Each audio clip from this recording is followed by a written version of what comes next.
Hello, good morning everyone. कैसे आप लोग? लाइव क्लास में डिस्टरबेंस के लिए sorry, due to bad weather network problem चल रही थी। और अब हम वीडियो लेक्चर रिकॉर्ड कर रहे हैं आपके लिए, problem based on Coulomb's law. कुछ खास प्रॉब्लम्स हम डिस्कस करेंगे। बहुत ही ध्यान से आप इस वीडियो को देखिए और नेक्स्ट क्लास में आप इसके डिस्कशन भी कर सकते हैं। ओके, तो क्वेश्चन देखिए। हम एक क्वेश्चन ले रहे हैं, देखो बहुत ही अच्छा क्वेश्चन है जेईई लेवल का। This is wall clock. Wall clock में कितने सेगमेंट होते हैं? इस तरह से 12, 1, 2, 3, 4, 5,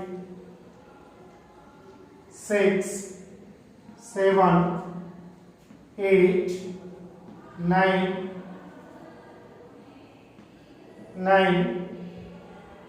10, 11 इस तरह से होता है कि एक ईच हैव 12 कूलम, जैसे 12 coulomb, 1 coulomb, 2 coulomb, 3 coulomb, 4 coulomb, 5 coulomb, 6 coulomb, 7 coulomb, 8 coulomb, 9 coulomb, 10 coulomb, 11 coulomb. जितने भी इसके डिविजन्स थे, जहां मार्क था वहां जितना नंबर था उतना ही कूलम चार्ज रखा, या 1 coulomb, 2 coulomb, 3 coulomb, 4 coulomb, 5 coulomb, 6 coulomb, 8 coulomb, 9 coulomb, 10 coulomb, 11, 12। Find the electrostatic force at center, please 1 coulomb charge. यहाँ 1 कूलम चार्ज रखा हुआ, इस पर हमें टोटल फोर्स कैलकुलेट करना है। सर क्या क्वेश्चन दिया है, गजब। ओके, तो आप सोल्व करिए फटाफट इनको, आप तुरंत सोल्व कर लीजिए। ठीक है, पॉज करके आप सोल्व कर लीजिए और अब मैं सोल्व कर रहा हूं, यहां से चेक कर लीजिए। देखो, suppose 1 coulomb force and 1 coulomb force में जो फोर्स है वो हम क्या मान लेते हैं? F मान लेते हैं, स्टैंडर्ड मान लिया। अकॉर्डिंग टू कूलम्स लॉ से करना है ना। तो अब देखो 12 कूलम, इट मींस देखो रिपल्सन फोर्स, मैं इनको थोड़ा सा ठीक कर दूं, 7 कूलम और ठीक इसके सेंटर में है 6 कूलम, यहाँ है 5 कूलम। ओके, तो ये 12 कूलम का डायरेक्शन देखो किधर हुआ? 12 है ड्यू टू 6 कूलम, देखो 6 है।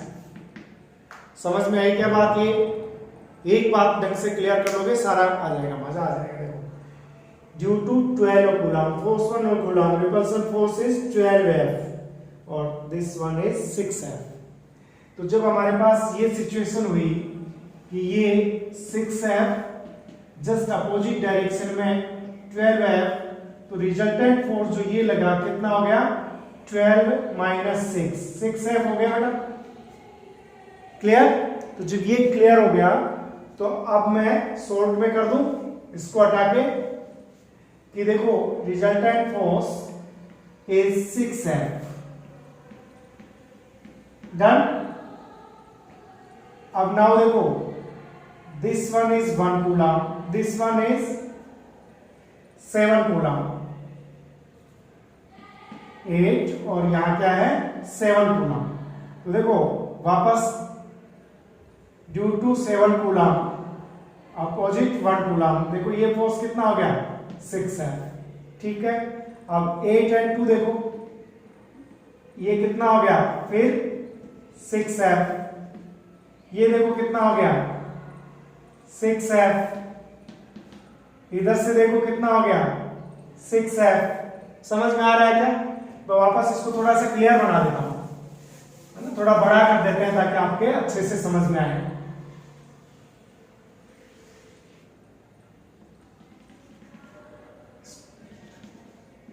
X and Y. This one is 12, this one is 6 coulomb, this one is 3 coulomb, this one is 9 coulomb. Okay?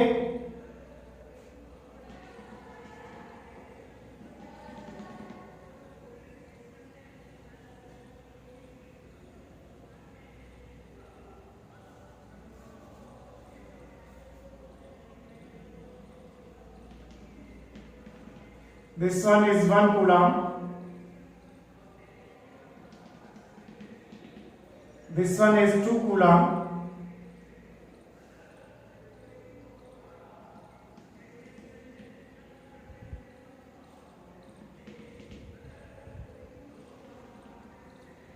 Three, 4, 5, 6, 7, 8, 9, 10, 11 coulomb. Good. अब देखो यहां से 12F 6F कितना हुआ बेटा? 6F. क्लियर? 9 और 3 यहां भी क्या हुआ? 6F हुआ. इधर देखो 7 और 1, 7 और 1 कितना हुआ? 6F. 8 एंड 2 कितना हुआ बेटा? 2 6F. आप देखो सभी, देखो 11 एंड 5 कितना हुआ? 6F. फिर 10 और 4 कितना हुआ? 6F. ओके, तो सब क्लियर हो गया. इट मींस देखो इस पार्ट में कोई फोर्स नहीं है. समझ में आ गया ना? क्योंकि ड्यू टू 11 जो था ये 6F हो गया, ड्यू टू 9 था ये 6 हो गया, ड्यू टू 8 था ये हो गया. अरे बात समझ में आ रही है कि नहीं? मैं इतना कोशिश कर रहा हूं, आप लोगों का मेरे ख्याल से क्लियर हो गया होगा. अब देखो ये कितने डिविजन हैं इक्वल? 12 है ना? 12 1 2 3 4 5 6 7 8 9 टोटल कितना होता है? 360 upon 12, 30 degree each. It means each angle is 30 degree. Each angle is 30 degree. Okay. अब मैं रिजल्टेंट एक्स डायरेक्शन में देख लेता हूं कितना हो रहा है. देखो ये 6F, तो इधर कितना आ जाएगा? 6F cos 30. ये ऑलरेडी 6F था, ये कितना? 6F. और इसका भी 6F cos 30. ओके. अब मैं इसकी बात करूं तो 30 और 30 ये कितना हो गया? 60. इसका इधर लेके आओ, कितना हो गया? 6F cos 60. और due to this 6F cos 60. आ रही है बात समझ में? देखो बेटा ये एंगल 30 था, 6F cos 30, 6F cos 30, 730 जो ये था 30 sin 30 वाला कैंसिल हो जाएगा, सब ये बचा. तो क्लियर हो गया सारा फोर्स. देखो ये 12 था और ये 6F है अपने पास. इसके अलावा देखो ये दोनों ले लिया हमने, ये 30 और ये cos, ये 30 और ये cos. समझ में आ गई बात? तो अब देखो x डायरेक्शन में हमारे पास फोर्स 6F प्लस 6 और 6 12F cos 30 प्लस 6 और 6 12F cos 60. ये सब किस डायरेक्शन में हो गए? x डायरेक्शन में. i कैप हो गया नहीं हो गया? ओके. और इधर y डायरेक्शन में 6F j कैप. कैसा? देखो ये x ये y, ये माइनस j कैप लिखा हूं, माइनस j कैप. तो रिजल्टेंट फोर्स जो आया हमारे पास कितना हो गया? देखो बेटा 6F plus 12F cos 30 root 3/2 plus 12F cos 60 1/2 i cap, फिर माइनस 6F j कैप. यही हुआ बेटा. समझ में आ गया बात? अब मैंने resultant i cap plus j cap कर लिए, माइनस था इसलिए माइनस लिखा. F resultant force equal to, आप देखो सब जगह चाहो तो 6F बाहर भी ले सकते हैं, 6 भी ले सकते हैं और F भी ले सकते हैं. तो यह 1 plus 2 into root 3/2 plus 2 into 1/2 i cap minus 6 हट गया 1 j कैप. यही बचा ना बेटा? ओके. रिजल्टेंट फोर्स 6F देखो कितना रह गया? 2 हट गया, ये 2 हट गया, 1 + 1 2 plus √3 i cap minus j cap, ये ले सकते हैं। या तो आप इसको क्रॉस चेक कर दो, या देखो इसको अलग रखो, तो यहाँ आप 6f भी ले सकते हो ऐसे, या 6 को बाकी का हमने इसी को लिया ना, ले लो 6f j कैप। तो this one is the final resultant force. क्या आपके समझ में आया? अच्छे से देख लो, नोट कर लो, है ना। कुछ कम दिख रहा है तो मैं उधर घुमा देता हूं आपको, ये देखो। ओके, कर लोगे आप लोग? अच्छे से कर लोगे ना? हाँ, आप लोग घर पे करिए, और फिर नहीं आए तो वापस मुझे व्हाट्सएप मैसेज कर दीजिए, मैं रिपीट करने की कोशिश करूंगा। Okay, thank you so much.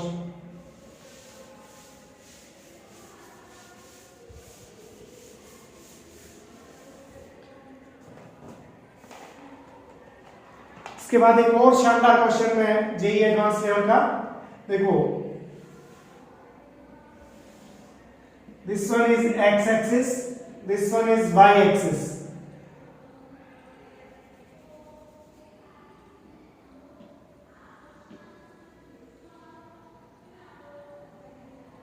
Plus q charge, here is plus q charge, placed at a distance a from origin point. We leave at a particle of m charge minus 2q, initial distance is 2a. ये जो particle है free to move है। Okay, यहां जैसे ही हम इसको छोड़ते हैं तो क्वेश्चन बनते हैं इस पे बहुत तरह के, about the motion of charge particle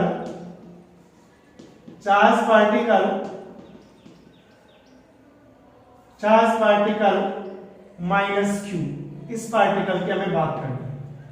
तो देखो इसकी मोशन की बात करें हम, तो जैसे ही मैं छोड़ूंगा, देखो ये अपनी ओर अट्रैक्ट कर रहा है, ये अपनी ओर अट्रैक्ट कर रहा है, क्योंकि ये फिक्स है, ये मूवमेंट नहीं कर रहे हैं। तो यहां छोड़ते ही ये आगे शिफ्ट हो जाएगा। इट मींस ये 2a है, इसकी स्टेबल नहीं है। सपोज यहां पर आ गए -2, और किस लिए? देखो सपोज जिस समय हम स्टडी कर रहे हैं, ये डिस्टेंस कितना सपोज कर लें, x, this one is f, this one is f theta, इधर रिजल्टेंट फोर्स क्या लगा, f cos थीटा, और इधर लगेगा f sin थीटा। ऐसे ही देखो ये अपनी ओर अट्रैक्ट कर रहा है, f this one is theta, then f cos theta. तो रिजल्टेंट फोर्स जो लग रहा है चार्ज पार्टिकल पर, इस डायरेक्शन में कितना लग रहा है बेटा, 2f cos थीटा। ओके, तो अब यहां पे ऑप्शंस मिल जाएंगे। Charge particle move continuously towards the origin, charge particle q move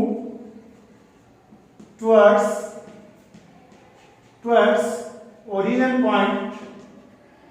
point and stop at origin। Second option ये हो सकता है, q move towards origin and oscillate there। तो कौन सा, ये जो स्टेटमेंट है ये आपका रॉन्ग होगा। ये क्या करेगा बेटा, ऑसिलेशंस करेगा। ऑसिलेशंस क्यों करेगा, देखिए जब ये चार्ज पार्टिकल यहां पर आया रिजल्टेंट फोर्स से, तो यहां आने से आप कहोगे सर नेट फोर्स तो 0 हो गया। नेट फोर्स 0 होने का मतलब एक्सेलरेशन 0 हो गया, बट स्पीड तो है ना, स्पीड है तो ये चार्ज इधर आ जाएगा माइनस में, इधर आएगा तो देखो फिर से फोर्स की डायरेक्शन चेंज होगी। तो इस तरह से क्या करेगा, ऑसिलेशंस करेगा। तो पहली बात समझ में आ गई, क्या में एक ऑप्शन तो कि move towards oscillations and then oscillate here, oscillations होगा। जब ऑसिलेशन होगा तो इसका एम्पलीट्यूड पूछे हमसे, एम्पलीट्यूड। तो एम्पलीट्यूड क्या होता है बेटा, मैक्सिमम डिस्प्लेसमेंट। मैक्सिमम डिस्प्लेसमेंट में भी 2a जो इनिशियल क्वेश्चन थी, इससे ज्यादा तो हो ही नहीं सकता ना।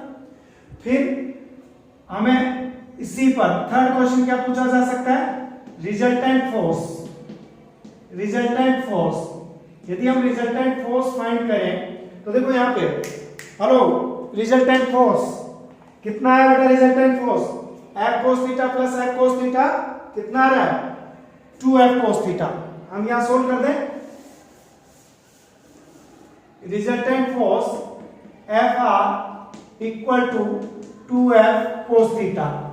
2F according to coulomb's law, this one is x, this one a, तो root a square plus x square हो गया। तो देखो F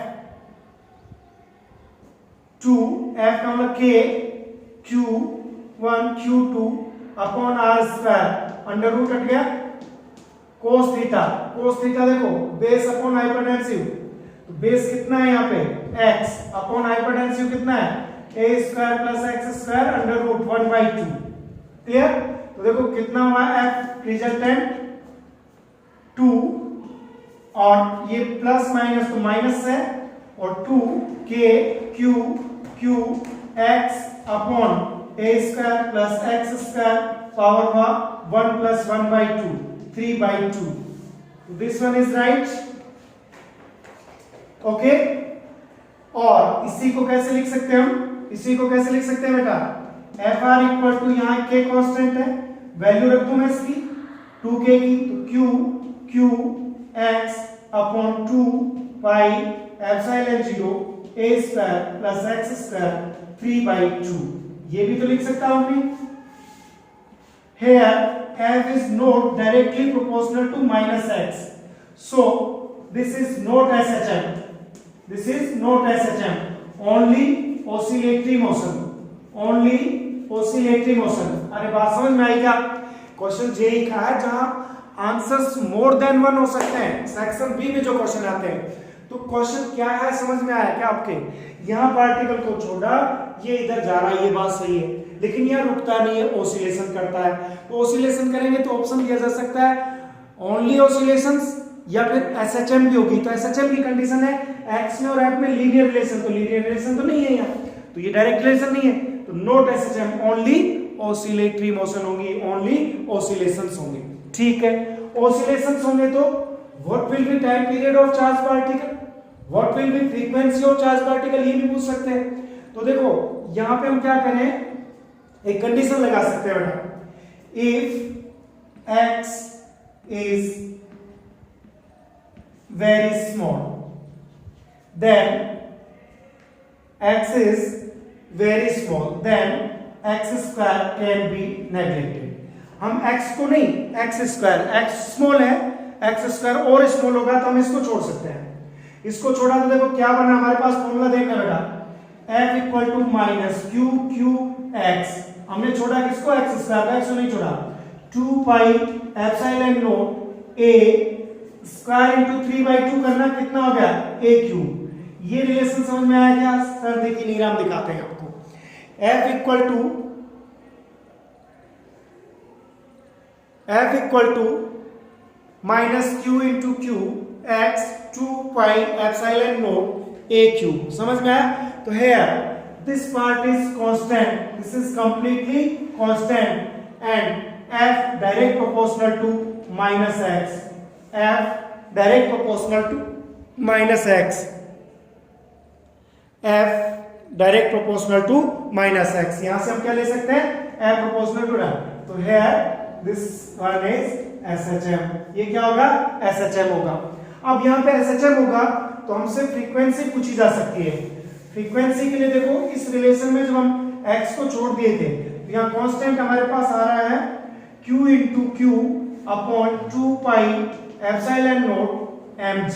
ओके, तो यहाँ पे t क्या होता है, t equal to 2 pi root m by k, और k की वैल्यू लिखेंगे तो t equal to 2 pi root k, k it means देखो 2 पाई, ये लिख रहा हूं मैं q इंटू क्यू, और ये ऊपर चला गया 2 pi epsilon naught m g upon देखो क्या था, एक minute, t equal to 2 pi epsilon naught, ये था ही नहीं ना आपके पास, देखो 2 pi epsilon naught a cube ये था। t इक्वल टू, देखो k की वैल्यू रखो, ये हो गया a cube, t equal to 2 pi और ये हो गया m। तो this one is frequency, time period. यदि फ्रीक्वेंसी लेना है तो बेटा फ्रीक्वेंसी क्या हुआ, f equal to 1 upon t, it means 1 upon 2 pi under root q into q upon 2 pi epsilon naught m into a cube. आई बात समझ में? तो बहुत ही अच्छे क्वेश्चन थे दोनों ही, आप लोग घर पे करेंगे, प्रैक्टिस करेंगे, कल मैं वापस रिपीट करूंगा। ओके।